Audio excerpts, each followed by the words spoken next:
दोस्तों, छत्तीसगढ़ के पुलिस कर्मियों के वेतन भत्ते में कब बढ़ोतरी होगी,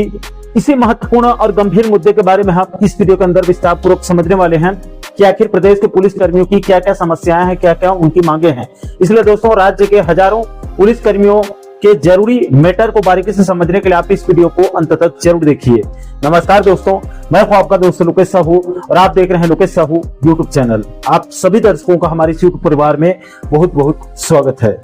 दोस्तों, आपकी जानकारी के लिए बता दूं कि छत्तीसगढ़ के पुलिस कर्मियों को आज के महंगाई के हिसाब से बहुत कम वेतन भुगतान किया जा रहा है और उनके भत्तों को भी लंबे समय से रिवाइज नहीं किया गया है, यानी कि भत्तों में भी वृद्धि नहीं किया गया है। इसके अलावा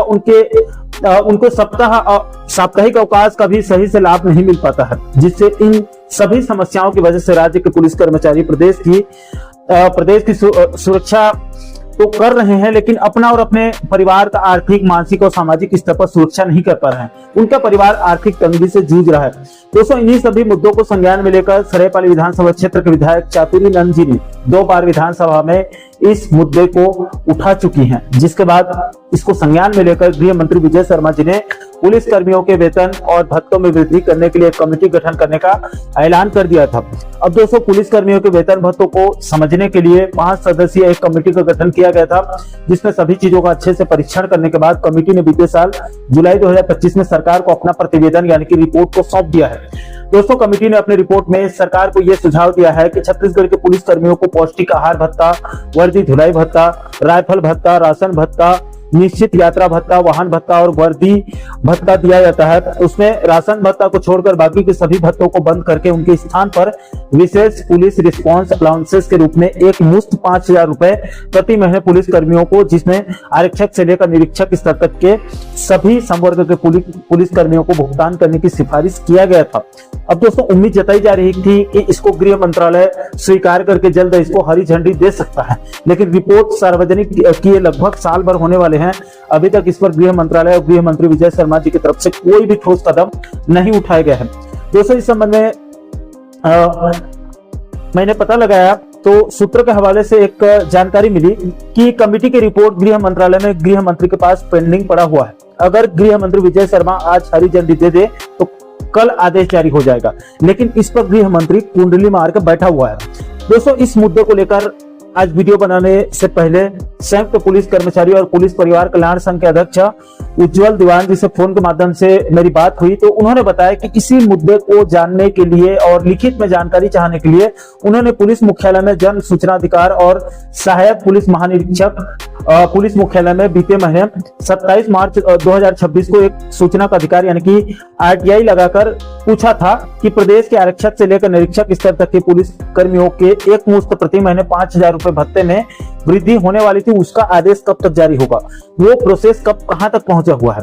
दोस्तों, इसके संबंध में उज्जवल दीवान जी ने बताया कि पुलिस मुख्यालय ने उनको RTI के लिखित जवाब में बताया कि इसके संबंध में पुलिस मुख्यालय के पास कोई जानकारी नहीं है।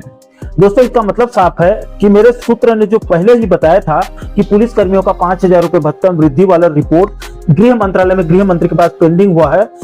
अब गृह मंत्री विजय शर्मा की तरफ से हरी झंडी मिलने के बाद ही उसका फाइनल आदेश जारी होगा। इसलिए इस मुद्दे पर कोई भी अधिकारी लिखित रूप में कोई भी जवाब देने के लिए बच रहे हैं। दोस्तों, आप लोगों को यह भी जानना बहुत जरूरी है कि आखिर इस समय प्रदेश के पुलिस कर्मियों की क्या क्या समस्याएं हैं और उनके तरफ से शासन से क्या क्या मांग किया जा रहा है। तो देखिए दोस्तों, सबसे पहले तो प्रदेश के 40,000 से अधिक पुलिस कर्मियों के पास रहने के लिए शासकीय आवास नहीं है, इसलिए पुलिस कर्मियों को शासकीय आवास मिलना चाहिए। इसके बाद दूसरे बिंदु पर छत्तीसगढ़ के पुलिस कर्मचारी अन्य विभागों की तुलना में सबसे ज्यादा ड्यूटी करते हैं, फिर भी उनको मात्र 1900 ग्रेड पे में वेतन दिया जाता है, जबकि अन्य विभागों के कर्मचारियों को 2400 या फिर 2800 ग्रेड पे में वेतन भुगतान किया जा रहा है। इसलिए प्रदेश के पुलिस कर्मियों को भी अन्य विभागों की तर्ज पर 2800 ग्रेड पे में वेतन भुगतान करना चाहिए। इसके बाद तीसरे बिंदु पर पुलिस कर्मियों का यह कहना है कि सत्ताधारी भाजपा के कई मंत्री, विधायकों और अन्य जनप्रतिनिधियों ने भी माना है कि सिपाही समाज की जो है वो रीढ़ की हड्डी होते हैं, उनका वेतन पर्याप्त नहीं है। इसको लेकर बीजेपी के कई नेता जैसे कि अरुण साहू जी, डॉक्टर रमन सिंह जी, बृजमोहन अग्रवाल साहब, धर्मलाल कौशिक जी, अमर अग्रवाल सहित बीजेपी के कई बड़े नेता पूर्व के कांग्रेस शासन में पूर्व मुख्यमंत्री भूपेश बघेल जी को उन्होंने पत्र लिखकर पुलिस आरक्षकों को 2800 ग्रेड पे में वेतन भुगतान करने को लोग उस समय मांग रख रहे थे। लेकिन अभी वर्तमान में भाजपा सत्ता में है, इसलिए शायद सरकार को जल्द से जल्द 2800 ग्रेड पे का आदेश जारी करना चाहिए। इसके बाद दोस्तों पुलिस कर्मियों की चौथी बड़ी समस्या ये है कि चूंकि नायब तहसीलदार का ग्रेड पे 4200 है और वो राजपत्रित अधिकारी है, जबकि पुलिस के निरीक्षक 4300 ग्रेड पे में होने के बाद भी तृतीय श्रेणी के कर्मचारी हैं। इसलिए इस समस्या का भी निराकरण बहुत जरूरी है। इसके बाद पुलिस कर्मियों की पांचवी बड़ी समस्या यह है कि प्रदेश में नक्सल मोर्चा संभालने वाले जवानों यानी कि बीएसएफ को चतुर्थ श्रेणी कर्मचारी के समान वेतन दिया जा रहा है और अनुकंपा नियुक्ति के आधार पर नियुक्त सहायक आरक्षकों को 9 साल बाद आरक्षक बनाया जा रहा है, जो कि ये गलत, इसलिए इसको संशोधित करके ठीक करने की जरूरत है। इसके बाद पुलिस कर्मियों की छठवीं समस्या यह है कि राज्य की जेल प्रहरियों को न तो अवकाश मिलता है, न ही पदोन्नति और न ही उनको नक्सली भत्ता भी उनको नहीं मिल रहा है और उनके लिए किट पेटी भी बंद कर दिया गया है। उनके साथ न्याय करने की आवश्यकता है। इसके बाद पुलिस कर्मियों की सातवीं समस्या यह है कि प्रदेश के पुलिस कर्मियों को एक समान रिस्पांस भत्ता का लाभ नहीं मिल पा रहा है, जबकि सभी पुलिस कर्मियों को रिस्पांस भत्ता देने का आदेश जारी किया गया था, लेकिन उसका लाभ सिर्फ थानों में पदस्थ रहने वाले पुलिस कर्मियों को भी उनको ही जो है वो दिया जा रहा है, बाकी अन्य जगह पर पदस्थ पुलिस कर्मियों को नहीं दिया जा रहा है। जबकि पुलिस लाइन और अन्य जगहों में कार्यरत पुलिस कर्मी लॉ एंड ऑर्डर, वीआईपी सुरक्षा, मुलजिम पेशी और सभी जोखिम भरे ड्यूटी करते हैं, इसलिए सभी को रिस्पांस भत्ता दिया जाना सख्त जरूरी है। इसके बाद दोस्तों प्रदेश के पुलिस कर्मियों की तरफ से 8वें बिंदु पर यह मांग रखी जा रही है कि जिस प्रकार से केंद्रीय अर्धसैनिक बलों को चिकित्सा सुविधा दी जाती है, उसी प्रकार से पुलिस विभाग में भी सेवा देने वाले पुलिस कर्मियों के लिए मेडिकल सुविधा के लिए कैशलेस कार्ड जारी करना चाहिए, जिससे समय रहते अच्छे हॉस्पिटल में सही इलाज हो सके। इसके बाद 9वें बिंदु पर यह मांग रखी जा रही है कि पुलिस विभाग में पुलिस के बड़े अधिकारियों की तरफ से अनुशासन के नाम पर अपने से नीचे वाले कर्मचारियों को अनावश्यक रूप से प्रताड़ित किया जाता है, उनका शोषण किया जाता है, उस पर तत्काल अंकुश लगनी चाहिए। इसके बाद दोस्तों अंत में 10वें बिंदु पर पुलिस कर्मियों की तरफ से यह मांग किया जा रहा है कि बस्तर रेंज में पदस्थ निरीक्षकों के साथ भी अन्याय हो रहा है। उनको बस्तर रेंज में ही 5 सालों से अधिक समय तक पोस्टिंग हो जाने के बाद भी मैदानी क्षेत्र में ट्रांसफर नहीं किया जा रहा है, जिससे उन्हें अपने पारिवारिक जिम्मेदारियों को पूरा करने में भी कठिनाई हो रही है, जिससे उन्हें मानसिक प्रताड़ना से गुजरना पड़ रहा है। तो दोस्तों ये है प्रदेश के पुलिस कर्मियों की 10 बड़ी समस्या या फिर 10 प्रमुख मांग, जिस पर किसी भी सरकार ने अभी तक संज्ञान में इसको नहीं लिया है। दोस्तों यहाँ पर आपकी जानकारी के लिए ये भी बता दूं कि प्रदेश के पुलिस कर्मियों के 5000 रुपए मासिक भत्ते के संबंध में आज सुबह इस वीडियो को बनाने से पहले छत्तीसगढ़ कर्मचारी अधिकारी फेडरेशन के प्रांतीय संयोजक कमल वर्मा जी से मेरी फोन के माध्यम से बात हुई, तो उन्होंने आश्वस्त किया है कि पुलिस कर्मियों के वेतन भत्ते की समस्या को लेकर बहुत जल्द गृह मंत्रालय के उच्च अधिकारियों से निवेदन किया जाएगा। दोस्तों वर्मा जी ने बताया कि पुलिस कर्मियों को विभिन्न समस्याओं को लेकर छत्तीसगढ़ कर्मचारी अधिकारी फेडरेशन की तरफ से कुछ महीने पूर्व ही मुख्यमंत्री विष्णुदेव साय जी को एक पत्र लिखकर पुलिस कर्मियों के विभिन्न समस्याओं को दूर करने के लिए फेडरेशन की तरफ से मांग जो है वो रखी गई थी। दोस्तों इस वीडियो के माध्यम से गृह मंत्री विजय शर्मा जी से अपील है, कृपया प्रदेश के हजारों पुलिस कर्मियों के वेतन भत्ते की समस्या को संज्ञान में लेकर खास करके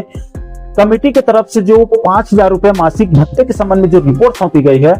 उसको तत्काल संज्ञान में लेकर उसको जल्द से जल्द अपनी मंजूरी देकर फाइनल आदेश जारी कर देना चाहिए, ताकि राज्य के कम वेतन पर काम करने वाले पुलिस कर्मियों और उनके परिवार को थोड़ी सी आर्थिक राहत जो है वो मिल सके। दोस्तों कुछ लोगों को लगता है कि पुलिसकर्मी तो आम जनता को परेशान करते हैं और उनसे रिश्वत भी देते हैं, उनके वेतन वृद्धि करने की क्या जरूरत है। देखिए दोस्तों ऐसा बिल्कुल भी नहीं है। एक विभाग में हजारों कर्मचारी काम करते हैं, उसमें से 1-2% लोग अगर गलत काम करते हैं, कुछ लोग गलत काम करते हैं, तो उसको लेकर पूरे विभाग को गाली देना या फिर गलत ठहराना उचित नहीं है, क्योंकि सही और गलत हर जगह है। हमें सही का साथ देना होगा और गलत का विरोध करना होगा, तभी समाज जो है वो सही दिशा में जा सकता है। दोस्तों प्रदेश के लगभग 90-95% पुलिस बिना अवकाश के दिन रात हमारी सुरक्षा के लिए मेहनत कर रहे हैं। उनको तो दिवाली दशहरा जैसे त्योहार में भी ड्यूटी करना पड़ता है। नेताओं की रैली से कार्यक्रम तब को धूप में खड़े होकर जो है वो सुरक्षा व्यवस्था उनको बनाना पड़ता है, तभी जाकर समाज में शांति व्यवस्था बनी हुई है। अन्यथा आज के समाज में जिस प्रकार से एक दूसरे के ऊपर जलन भावना चल रही है और बड़े बड़े जो अपराध किए जा रहे हैं, अगर पुलिसकर्मी लंबे समय के लिए छुट्टी में चले जाएं तो तुरंत कानून व्यवस्था खराब हो सकती है और राज्य में अराजकता फैल सकती है, जिससे लॉ एंड ऑर्डर की धज्जियां उड़ सकती है। इसलिए शायद सरकार को और गृह मंत्री विजय शर्मा जी को पुलिस कर्मियों की समस्याओं को गंभीरता से लेते हुए उनके जरूरी और जायज मांगों का जल्द से जल्द निराकरण करना चाहिए, ताकि हमारे पुलिस कर्मी बिना कोई आर्थिक या फिर मानसिक दबाव के अच्छे से और बिल्कुल ईमानदारी पूर्वक अपनी अपनी ड्यूटी जो है वो कर सके। बाकी दोस्तों, इस गंभीर मुद्दे को लेकर आप लोगों की क्या राय है? क्या राज्य के पुलिस कर्मियों के वेतन भत्ते संबंधी महत्वपूर्ण मुद्दों को जल्द से जल्द सरकार को संज्ञान में लेकर इसको पूरा करना चाहिए अथवा नहीं? इस महत्वपूर्ण मैटर को लेकर आप क्या सोचते हैं? आप लोगों की क्या राय है? नीचे आप लोग कमेंट बॉक्स में अपनी अपनी प्रतिक्रिया जो है वो जरूर शेयर कीजिएगा। और साथियों, आप आगे भी कर्मचारी और पेंशनर जगत से जुड़ी इसी प्रकार के महत्वपूर्ण मुद्दों पर आप आगे वीडियो देखना चाहते हैं तो आप हमारे चैनल को जरूर सब्सक्राइब कर लीजिएगा, ताकि आने वाले सभी नए वीडियो की नोटिफिकेशन आप लोगों तक तुरंत पहुंच सके। दोस्तों, इस वीडियो में फिलहाल अभी के लिए इतना ही। इस वीडियो को अंत तक देखने के लिए आप सभी दर्शकों का बहुत बहुत धन्यवाद।